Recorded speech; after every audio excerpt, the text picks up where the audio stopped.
On est à la fin du printemps, l'été arrive, l'eau est encore haute puis la végétation commence à pousser. C'est un scénario idéal pour lancer un swim jig.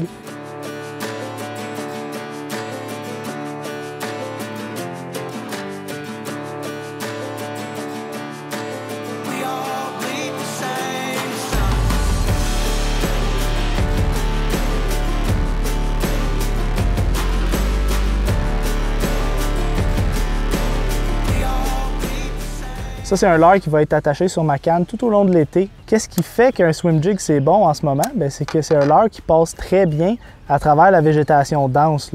Fait qu'on peut voir comme un jig normal, le weed guard, mais la forme de la tête va être vraiment effilée. Ce qui va lui permettre de se faufiler à travers cette végétation dense-là, puis de déclencher des belles attaques. Donc, quand on est sur des grandes étendues vastes avec beaucoup de végétation, c'est vraiment un leurre qui va nous aider à prospecter efficacement ces zones-là. Fait qu'on peut couvrir beaucoup d'eau, garder le leurre sous la surface de l'eau, puis trouver du poisson. Ensuite, on peut ralentir puis changer notre technique, mais un swim jig, c'est vraiment un outil très utile dans notre coffre à pêche. Donc, pourquoi choisir un swim jig par rapport à un montage texan ou n'importe quel autre montage anti-herbe? Bien, vraiment, c'est l'hameçon qui va être vraiment fort, puis le weed guard, en fait, ça permet d'avoir des bons ferrages positifs, tandis qu'un montage texan, souvent, il faut laisser le poisson prendre le leurre un peu, puis l'hameçon est moins fort. Là. Et ça, un swim jig, là, monté directement sur la tête de jig comme ça avec le weed guard, vous pouvez pêcher ça sur du très gros fil, là, de la tresse 50 livres, il n'y a pas de problème. C'est un leurre qui est fait pour ça, là, pour sortir ces poissons-là avec beaucoup de force. Fait que, tu sais, tout de suite, quand je parle de ce leurre-là, moi, l'achigan à grande bouche, ça me vient en tête. Mais s'il y a des scénarios où la petite bouche ou les brochets, même, ils vont se mettre dans ces environnements-là, c'est un leurre parfait. Là. Fait que, tu sais, pas penser que c'est un leurre qui est designé exclusivement pour l'achigan à grande bouche. Puis, ce jig-là, quand on l'achète, bien, il vient tout nu. Hein? Il n'y a pas de plastique attaché à l'arrière. Puis ça, c'est vraiment important, notre choix de trailer, comme on appelle. Le plastique qu'on va venir enfiler sur notre swim jig pour, premièrement, donner de l'action, donner du volume à notre présentation.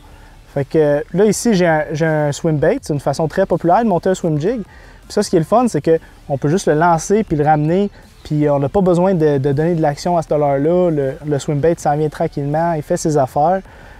Moi, une autre option que j'aime beaucoup, c'est quelque chose un peu plus dans le style écrevisse. Là. Puis ce que ça fait, c'est que ça fait beaucoup plus de résistance dans l'eau. Vu que j'ai deux pattes comme ça, ça m'aide à pêcher des zones peu profondes. Ça me donne un profil un petit peu plus compact. Fait que, ça rappelle un peu plus un crapet ou même n'importe quel autre, un tétard, n'importe quoi, quelque chose de plus compact. Fait que le choix de trailer est important.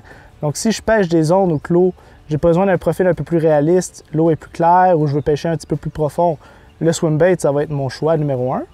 Puis si je pêche dans de l'eau un peu sale, puis très peu profonde, où je veux beaucoup plus de vibrations, puis je veux être capable de garder ce leurre-là plus près de la surface, bien un trailer comme ce bongo-là, hein, ça c'est les nouveaux bongos de Six Sense, là, ça va être très, très, très polyvalent là, comme trailer. On peut s'en servir directement sur un montage texan, mais moi je les aime, le plastique est très durable, c'est parfait sur un swim jig comme trailer. Puis tu sais, j'ai parlé d'un swim bait comme trailer qui est une bonne option, mais en particulier, le Swammer de X-Zone, là, il est plus rigide, il y a vraiment beaucoup d'action. Fait que moi, c'est quelque chose qui est vraiment utile derrière un swim jig parce que si ton swim bait n'a pas assez d'action, bien le jig va comme un peu annuler tout cet effet-là, puis il n'y a rien qui bouge, il y a rien qui va bouger. Tandis que si je mets un Swammer en arrière, là, tout le swim jig se promène, j'ai vraiment un beau mouvement, quelque chose qui va attirer l'œil puis qui, à mon avis, va vous donner plus de touches. Fait que le swim jig, une façon simple et efficace d'attraper des poissons qui se cachent dans la végétation dense, en eau peu profonde. Vraiment une façon le fun de pêcher, on va le remettre à l'eau. Beau poisson. Yes!